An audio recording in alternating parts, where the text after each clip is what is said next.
Alright guys, so in the last part we left you wondering that what's happening behind the doors. Well, the wait is over. Now we're pulling back the curtains to let you know that what's happening inside.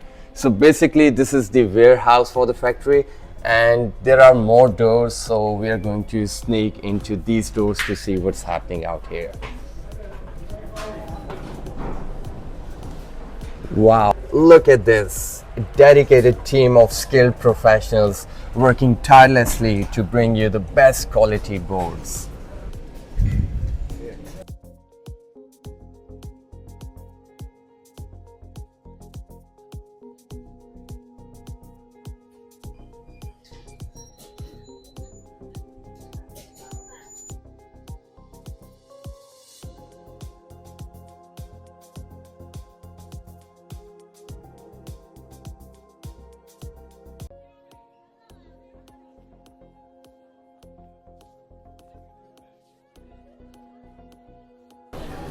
Well, our machines might be cutting edge, but there's no substitute for the hard-working team that are putting all of their efforts to bring the best quality for you people.